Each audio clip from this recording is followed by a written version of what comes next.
मूसावादाभिर्मनि सिक्खापदं समादयामि।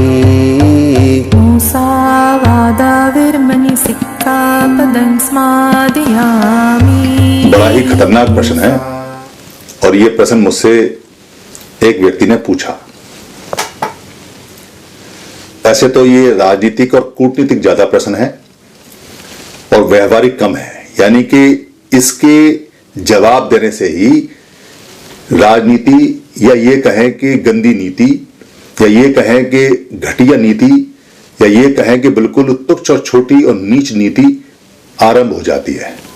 दरअसल मांस को खाना या ना खाना या मांस के बारे में बात करना इतना ज्यादा प्रचारित है कि बुद्ध की जो मूल बात है लोग उसको भूल के बुद्ध के ऊपर अटैक और हमला करना शुरू कर देते हैं। यानी कि वो समझेंगे नहीं, बस पुरानी जो मान्यता जो भरी हुई है कूट कूट के या जो दिमाग के अंदर डाला गया है उसको लेकर बुद्ध की विचारधारा पर बुरी तरह से हमला कर देते हैं। बुद्ध ने मांस के बारे में बिल्कुल स्पष्ट बताया हुआ है। क्या बताया हुआ है कि आपने किलिंग नहीं करनी है, आपने किसी को मारना नहीं है। जब मारना नहीं है तो लोग कहते हैं जब मारना नहीं है तो मांस कैसे खा सकते हैं, इसमें कंट्राडिक्शन है। दरअसल अगर कोई मरा हुआ जीव है, जैसे कटा हुआ पेड़ है तो फिर वो जुड़ नहीं सकता, ऐसे ही जो कोई जीव है अगर वो अपने आप मर गया या कोई पक्षी अगर मांस लेके जा रहा है और उसके चोंच से मांस या पंजे से मांस छूट गया या कोई जानवर शेर वगैरह ने कोई शिकार किया और वो खा के वहां से चला गया या कहीं किसी ने जानवर को मारा और वो मार के पड़ा हुआ है और छोड़ के चला गया, तब वो जीव नहीं है। आप उसको फिर हत्या नहीं कर सकते, उसके अंदर कुछ नहीं है, फिर वो मिट्टी है। आपको यकीन नहीं होता तो आप उस मांस के टुकड़े को वहां कुछ देर तक पड़ा रहने दीजिए। कुछ देर का मतलब है 12 घंटे, 24 घंटे, 36 घंटे, 48 घंटे, 72 घंटे, 3 दिन, 4 दिन, 5 दिन, 6 दिन। आप देखेंगे कि उसमें से बहुत जल्दी प्रोटीन है वो, तो उसके अंदर से बहुत जल्दी डीके होने लगता है, वो सड़ने लगता है, उसके अंदर कीड़े भी पड़ सकते हैं, चींटियां आ सकती हैं और उसमें बदबू आने लगती है और वो धीरे धीरे धीरे धीरे पानी उसका अलग बह जाता है। जो पानी है वो ऊपर उड़ जाता है, धीरे धीरे जमीन उसको सोख लेती है, चींटियां उसको खा जाती है, फिर वहां कुछ नहीं बचता। अगर हड्डी हो तो सिर्फ हड्डी बचेगी, वो भी छोटे छोटे जो कीड़े हैं वो इतना साफ कर देते हैं कि हड्डी पूरी चमकदार शीशे में रखने लायक, जड़ने लायक हो जाती है। तो बुद्ध ने मांस के बारे में बिल्कुल स्पष्ट कहा है कि भिक्खु अपनी कोई इच्छा जाहिर नहीं कर सकता खाने में जब वो जाएगा, क्योंकि अगर वो इच्छा जाहिर करेगा तो फिर वो भिक्खु नहीं है। भिक्खु की कोई इच्छा नहीं होती। तो वो जो जिस दरवाजे पे जाता है और जिस दरवाजे पे जाके वो धर्म पढ़ाने के बदले खाना लेता है तो उसको खाने में कुछ भी मिले वो ये नहीं कह सकता कि मैं ये नहीं खाता या वो नहीं खाता, उसको सब चीज खानी पड़ेगी। और जो दिया गया है उसमें चाहे मांस हो, चाहे उसमें अंडा हो, चाहे उसमें सब्जी हो, चाहे उसमें पानी हो, चाहे उसमें ज्यादा लवण हो यानी कि नमक हो या ज्यादा उसमें मिर्च हो, वो मना नहीं कर सकता, क्योंकि उसकी जीभ का स्वाद खत्म हो चुका है। अगर उसके मन में या उसकी जीभ का स्वाद है तो फिर वो भिक्खु नहीं है, क्योंकि उसकी तो अभी इच्छा बाकी है। तो भिक्खु कहां से हुआ वो? तो इसलिए कुछ भी खाने का अगर वो उसे मिलेगा उसे लेके आना पड़ेगा। और चूंकि उसे खाना मिलके खाना है, 5 भिक्खु हैं तो 5 मिलके खाएंगे। आसपास अगर बिहार है तो सारे लोग बिहार में इकट्ठे होंगे तो सारा खाना मिक्स करेंगे, बांटेंगे, तो खाने में कुछ भी आ सकता है। तो भिक्खु खाना खाते समय जीभ का स्वाद नहीं लेता, इसलिए वो सारे खाने को मैश करता है, मिक्स करता है। बिल्कुल जैसे कोई चीज मिक्स की जाती है अच्छी तरह से और मिक्स करने के बाद में फिर उसको खाना खाता है तो सारे खानों के जितने टेस्ट हैं वो खत्म हो जाते हैं। एक टेस्ट पूरे खाने का मिलके आता है जिसको वो ग्रहण नहीं करता, सिर्फ उसको जानता है। तो उसको ये पता ही नहीं रहता कि जो खाना लेके आया है वो खाना जो बिहार में खा रहा है उसमें मांस है या नहीं है। जो भी है उसके लिए वो भोजन है। तो बेसिकली वो ना वो मांसाहारी होते हैं ना वो शाकाहारी होते हैं, वो होते हैं भोजनहारी। उनको इतना खाना चाहिए कि 24 घंटे जीने के लिए उन्हें पर्याप्त हो। कम हो जाए कोई दिक्कत नहीं है, वो उसमें सब्र कर लेते हैं, कई बार भूखे भी रहते हैं, वो उनकी विपश्यना साधना से प्रैक्टिस होती रहती है। ये पूछना कि भिक्खु मांस खा सकते हैं या नहीं खा सकते हैं, उपासक अपने तरह से सोच के सो करता है। उपासक सोचता है मांस की बड़ी बड़ी बोटियां हैं, हाथ में हैं, और वो मांस को छील छील के खा रहा है। ऐसे ही वो इमेजिन करता है कि भिक्खु भी खा रहा है। भिक्खु का खाना अलग तरह का होता है, वो सारे खाने को ऐसे ऐसे ऐसे करके मिक्स कर लेता है, उसे पता नहीं होता क्या खा रहा है। इसलिए ये सवाल कि वो खा सकता है या नहीं खा सकता है, ये बहुत छोटा सा सवाल है, मगर इसकी राजनीतिक परिणाम, इसके कूटनीतिक परिणाम, या इसके खराब नीति के परिणाम, या इसके पाप नीति के परिणाम लोग अपने हिसाब से इस्तेमाल करते हैं।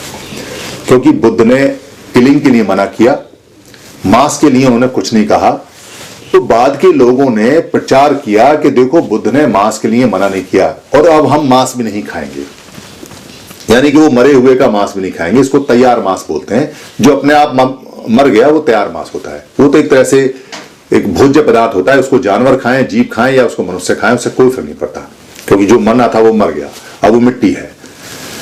तो बाद के लोगों ने बुद्ध को डाउन करने के लिए ये प्रचार किया कि हम मांस भी नहीं खाएंगे, जबकि वो सबसे ज्यादा मांस खाते थे। उन्होंने इसको सेक्रीफाइस किया, बलिदान किया, और लोगों के दिमाग में और जहन में ये बात डाली कि देखो मांस नहीं खाते। बुद्ध ने तो मांस के लिए कभी ना हाँ कहा ना कहा, मना ना उन्होंने मना किया और ना उन्होंने हाँ कहा, वो जवाब नहीं देते। मगर हम क्लियर कहते हैं कि हम मांस नहीं खाएंगे, और ना केवल हम मांस नहीं खाएंगे, हम जो जानवर पहले खाते थे उनकी हम पूजा भी करेंगे, उनको हम मानेंगे भी। तो लोगों को इस बात पे मानसिक रूप से तैयार करके और ज्यादा फर्क पड़ा। तो मांस एक राजनीतिक हथियार बन गया, और राजनीतिक हथियार बनने से लोगों के मन मस्तिष्क में डाला गया कि जो मांसाहारी होते हैं वो बुरे होते हैं और जो शाकाहारी होते हैं वो अच्छे होते हैं। अरे भाई, मांसाहारी बुरे कैसे हो सकते हैं? ये जो जीभ है ये मांस की बनी हुई है, और ये जब पैदा होते हैं मांस से बनती है और मांस के अंदर ही रहती है। इस जीभ का स्वाद हम पैदा होने से लेकर और मरने तक लेते हैं। हमारा जो गाल है अंदर, ये सारा गाल है, ये मांस का बना हुआ है। हम 24 घंटे अपने गाल के मांस का स्वाद लेते हैं। हमारी जीभ अंदर से कट जाए तो खून हमारे पेट में ही जाता है, बाहर नहीं आता। कितना भी थूके हम बाहर आएगा, तो खून हमारे शरीर में है, पूरा शरीर ही मांस से बना हुआ है। तो चमड़े की बेल्ट को पहनना राजनीति है, मगर चमड़े के ऊपर चमड़ा पहनना राजनीति नहीं है। इसको ध्यान से सोचिए। जो जीवित मांस है उसके ऊपर मरा हुआ मांस जो उसे पदार्थ रह गया है, या जैकेट पहनना या ग्लव्स पहनना, वो राजनीति में आता है, तुच्छ नीति में आता है। और मांस के ऊपर ही पहनना है उसको ध्यान नहीं देते। ये राजनीति या कूटनीति या तुच्छ नीति बाद में लोगों के जनमानस में डाली गई। चमड़े का सामान मत इस्तेमाल करो, मगर चमड़ा लेके खुद चल रहे हो। पूरे शरीर में सबसे बड़ा जो ऑर्गन है वो स्किन है, चमड़ा है। मगर चमड़े का मृत सामान ले जाने में दिक्कत है, चमड़े का जीवित सामान ले जाने में कोई दिक्कत नहीं है। ये तुच्छ नीति है। पूरे शरीर मांस का बना हुआ है। आदमी उंगली को पीता है, दूसरे को किस करता है, किसी को प्यार करता है, तो मांस से मांस टच होता है। आपके लिप से दूसरे की स्किन टच होती है। हम दिन रात अपनी पत्नी को या अपने बच्चे को या छोटे बच्चों को या किसी दूसरे बच्चे को प्यार करते हैं। हम जानवर को भी प्यार करते हैं, किस भी करते हैं। लाखों हजारों फोटो है, पिक्चरों में ऐसा है, देखा है आपने, ये कोई छुपी हुई बात नहीं है। हम मांस से मांस को खूब टच करते हैं, बड़ा आनंदित होते हैं, बहुत ज्यादा प्रसन्न होते हैं। मगर हम मृत मांस से अगर चमड़े कोई हो तो उससे घृणा करते हैं। ये तुच्छ नीति है। राजनीति तो नहीं कहेंगे, क्योंकि राजाओं की तो अच्छी नीति होती है। ये तुच्छ नीति है, घटिया नीति है, जो मन मस्तिष्क में बैठाई हुई है। इसलिए जो लोग ये कहते हैं अरे भिक्खु तो मांस खाता है, भिक्खु कभी मांस नहीं खाता, भिक्खुड़ी कभी मांस नहीं खाती, वो सिर्फ भोजन खाते हैं, उनको दे दो। वो बिहार में ले जाके क्या खा रहे हैं क्या नहीं खा रहे हैं, इससे कोई फर्क नहीं पड़ता। क्योंकि बुद्ध ने बिहार के कोई नियम ऐसे नहीं बनाए, क्योंकि बिहार एक जगह है जहां आपने, या बिहार एक आराम है या राम है जहां आपने रमना है, और वहां आप रमिए। भोजन बीच में नहीं आता। मनुष्य के मन को शुद्ध करने में उसका भोजन बीच में नहीं आता, किलिंग आती है। आप किसी को मारेंगे तो मन शुद्ध नहीं होगा। मगर अगर कोई मरा हुआ मांस है और उसे आप ग्रहण करते हैं, जान के करें या अनजाने में करें, उससे आपके मन में अशुद्धि नहीं आएगी। ये नियम भिक्खुओं के लिए है। मगर पब्लिक के लिए तो नियम सारे खुले हुए हैं, क्योंकि लुड्डक होते थे, शिकारी होते थे, उस समय शिकार करते थे। आम आदमी जंगल में मांस के लिए जानवरों को मारता था, अंडे खाता था, वो सारा काम वो करता था। उनके लिए नियम नहीं है। हालांकि सबके लिए कहा है कि पंचशील अपनाओगे तो मारोगे नहीं, उसका फायदा होगा, मगर जो लोग नहीं अपनाना चाहते हैं उनके लिए बुद्ध ने कोई स्ट्रिक्ट नियम नहीं बनाया कि भाई अगर ये किलिंग करता है, मारता है, तो ये आदमी अच्छा नहीं है, या ये ऐसा आदमी है, वैसा आदमी है। वो भी अपने पाप कर्म को जब चाहे जब दूर कर सकता है, जब जिसको समझ में आ जाए। तो मारना नहीं है। अनंत सारे जीव कभी ना कभी तो मरेंगे। जो समुद्र में मछलियां हैं वो एक ना एक दिन मरती हैं, फिर नई आती हैं। जो जंगल में जानवर हैं वो सारे मरते हैं, फिर नए आते हैं। जो घरों में पालने वाले जानवर हैं वो भी मरते हैं, और मरने के बाद में वो भी और भी उत्पन्न होते हैं। तो जो मरे हुए जीव है उसको त्यार बोला हुआ है। आप किसी जीव को काटें या अपने आप मरे, संख्या तो उतनी रहेगी, क्योंकि अगर 1000 जानवर आपके पास है तो 1000 में से आपने अगर 400 जानवर काट दिया तो 600 रह गया, और 1000 में से अगर 400 अपने आप मर गया तो भी 600 रह गया। तो आप अगर इंतजार कर सकते हैं कि वो जब अपने आप मरे तब उसको खाया जाए, तब उसकी खाल का इस्तेमाल किया जाए, तब उसकी हड्डियों का इस्तेमाल किया जाए, तो बेहतर है। यही बुद्ध ने कहा है, काटने की आवश्यकता नहीं, क्योंकि काटोगे तो आपको पाप लगेगा, आपके अंदर एक निगेटिव फीलिंग आएगी जो आपको खत्म कर देगी, आपको नुकसान देगी। तो इंतजार कीजिए। तो पुराने समय में बुद्ध के बाद में जब जानवर अपने आप मर जाते थे या कोई मरा हुआ जानवर को छोड़ जाता था, उसको त्यार मांस बोलते थे। भारत के पुराने लोग मरे हुए जानवर खाते थे। खाल बहुत कीमती होती थी। जो खाल है, जो स्किन है, वो इतनी इंपॉर्टेंट होती थी कि जिसके पास सबसे ज्यादा खाल होती थी वो सबसे अमीर होता था, क्योंकि खाल ओढ़ने के बिछाने के काम आती थी। जो साधना करने वाले, तपस्या करने वाले लोग हैं वो ठंडे इलाकों में खाल को ओढ़ के चलते थे। आम आदमी खाल को ओढ़ के चलता था। आज भी ठंडे एरिया में कोई कपड़ा काम नहीं करता जब तक खाल का बना हुआ जैकेट या स्वेटर ना हो। खाल के तंबू बनते थे। खाल को बहुत ज्यादा रस्सी में या बट में या घोड़े के जीन में इस्तेमाल करते थे। खाल के पानी के बैग बनते थे जिसमें दही या शरबत या बाद में शराब भी उसमें डालने लगे। और अरब के जैसे कंट्रियों में तो खाल के ही बैग कहां, सूरज की गर्मी 50 डिग्री से भी ऊपर जाती थी, वहां तो पानी उड़ जाता था। तो अपने पानी को बचाने के लिए सारे यात्री खाल के ही बैग बनाते थे।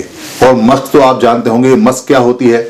जानवर पूरा पूरा जो मर जाता है तो उसको सिर्फ गर्दन से उसका मांस निकालते हैं और पीछे से निकालते हैं। 2 छेद उसमें रहते हैं, उसके जो पैरों की खाल होती है उसको बांध देते हैं और वो मस्क बन जाती है। और उसमें 200-250 लीटर तक पानी आता है। ये तो अभी 10, 15, 20 साल तक भी पूरे भारत में चलता था। एक आदमी सफाई करने के लिए झाड़ू लेके नलियों में आगे जाता था, नालियों में, और एक मस्क का पानी लेके पीछे पीछे चमड़े में आता था। और जब कभी शादी और ब्याह होते थे तो मस्क मैन जो होता था, जो मस्क वाला आदमी होता था, उसको कहते थे कि भाई हमारे यहाँ पानी भर जाना 4 टब। तो वो मस्क में नल से पानी, हैंडपंप से पानी लाता था भर के या तालाब से, और उसको डाल जाता था किसी बर्तन में और उसका पैसा लेता था। तो चमड़े में आया हुआ पानी या चमड़े में आया हुआ शरबत सब लोग इस्तेमाल करते थे, तो उसमें कहीं कोई दिक्कत नहीं थी। और जो साइबेरिया के जो ठंडे एरिया हैं या लेह लद्दाख के ठंडे एरिया हैं, उसमें जो भेड़ को मार के खाते हैं, उसकी जो खाल होती है उस खाल के अंदर दूध को जमाते हैं, क्योंकि वहां ठंड बहुत ज्यादा होती है। तो सिर्फ खाल वाला जो बर्तन होता है, जो खाल वाला टम्बलर होता है, उसके अंदर ही दही जमती है, वो भी कई दिन में। और फिर उस दही को ऐसे करके हिलाते हैं, और हिलाने के बाद उसमें से मक्खन निकालते हैं। दही का अलग इस्तेमाल करते हैं, मक्खन का अलग करते हैं। मगर मक्खन को वो जलाने के काम भी लेते हैं, दिए को जलाने के काम लेते हैं, रोशनी भी आती है उससे। उसका घी भी निकालते हैं, तेल भी निकालते हैं, बटर ऑयल। तो खाल के इतने ज्यादा इस्तेमाल थे कि जिनके पास खाल होती थी वो बहुत रिच लोग और बहुत बढ़िया लोग माने जाते थे। इसलिए कोई ये प्रश्न करता है कि बौद्ध भिक्खु बिहार में मांस खा सकते हैं, अधूरा प्रश्न है, उसकी नीयत अच्छी नहीं है। जानकारी के हिसाब से तो वो खुद भी सोच सकता है कि पूरा पूरा खाल का बना हुआ है, पूरा पूरा मांस का बना हुआ है, पूरा पूरा शरीर में मांस ही मांस भरा हुआ है, खून ही खून भरी हुई है, गंदगी गंदगी भरी हुई है। थोड़ा सोच लेता तो प्रश्न ही नहीं करता। मगर राजनीतिक, कूटनीतिक, सत्ता परिवर्तन के लिए आज भी लोगों के दिमाग में ये बात डाली जाती है कि मांस अच्छा है या मांस खराब है। आप इस मांस वाले चैप्टर को क्लोज कर दीजिए, क्योंकि अगर आप क्लोज नहीं करेंगे तो फिर अपने से शुरू कीजिए कि आप मांस के बने हुए हैं। आप जो दिन रात दूसरे को प्यार कर रहे हैं या किस कर रहे हैं या चाट रहे हैं, मांस खा रहे हैं दरअसल आप। और आप जो दूध और दही खा रहे हैं, क्योंकि जो जमीन से प्राप्त होता है वो वनस्पति होता है, और जो जानवर से प्राप्त होता है वो मांस में आता है। तो जानवर से दूध और दही भी प्राप्त होता है। खून प्राप्त करें या दूध प्राप्त करें, दोनों जानवर से मिलता है। अंडा प्राप्त करें वो भी जानवर से मिलता है। तो जानवर दूध जितने भी लोग पीते हैं या माँ का दूध पी रहा है बच्चा, तो वो शरीर का ही एक हिस्सा पीता है, वो मांस से ही बनता है। उसके प्रोटीन में बिल्कुल मांस जैसे गुण होते हैं। दूध को जलाओगे या मांस को अगर तेज आंच पर जलाओगे तो दोनों की स्मेल, दोनों की बदबू या खुशबू एक जैसी आती है। आप ध्यान देंगे तो आपको पता चलेगा कि दोनों लगभग सिमिलर है। इस प्रश्न में कोई ऐसी चीज नहीं है सिवाय इसके कि ये तुच्छ नीति है। धन्यवाद। टीम 22 पर सभी वीडियो बुक कॉपीराइट फ्री हैं। आप अपने पोर्टल पर, अपने यूट्यूब पर, अपने फेसबुक पर या किसी भी जो भी ऐप है उस पर आप यहां से डाउनलोड कर टीम 22 से या फेसबुक से या मेरे पेज से कहीं से भी कोई भी वीडियो ले सकते हैं, उसको डाउनलोड कर सकते हैं। उसमें अपने नाम का कुछ भी ऐड कर सकते हैं या अपनी कमेंट्री कर सकते हैं। उस वीडियो का कोई भी पार्ट आप ले सकते हैं, उसका प्रिंट मटेरियल भी बना सकते हैं, उसको किसी भी भाषा में आप बदल सकते हैं, उसका ऑडियो चेंज कर सकते हैं, उसका वीडियो ले सकते हैं। आप जैसे भी चाहें टीम 22 की किसी भी वीडियो का या सारी वीडियो का इस्तेमाल कर सकते हैं। ये हमेशा कॉपीराइट फ्री थी और हमेशा कॉपीराइट फ्री रहेंगी। हमारा सिर्फ इतना काम होता है कि महापुरुषों की जो बातें हैं उन बातों को हम सरल भाषा में, आम भाषा में आप तक पहुंचा देते हैं। अब आगे आपका काम है कि आप अपनी भाषा में बदल के या ऐसा का ऐसा शेयर करके या इसको आगे भेजकर या इसका लिंक भेजकर या इसमें से कोई भाषा बदलकर या इसको प्रिंट कर या इसको लोड कर या डाउनलोड कर या इसको टीवी में बच्चों को दिखाकर या किसी को गिफ्ट कर जैसे भी चाहे वैसे इसको आगे पहुंचाएं। धम्म की सेवा सबसे बड़ी सेवा है, क्योंकि धम्म दान, धम्म को देना सभी देने में, यानी जितना भी हम किसी को देते हैं, दान देते हैं, उनमें सबसे बड़ा माना जाता है। अगर आपको लगता है किसी वीडियो में कोई परेशानी है तो आप हमें लिख के भेज दीजिए, हम दूसरा वीडियो बनाकर आपको भेज देंगे। आप धम्म की सेवा में सहायक बने, धम्म आपको खूब लाभ देगा, धम्म आपको लाभ देगा, आप धम्म को लाभ देंगे, ये दोनों इंटरचेंज है। यही धम्म की प्राकृतिक नियम है। धन्यवाद।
Sangam Saranam Gacchami.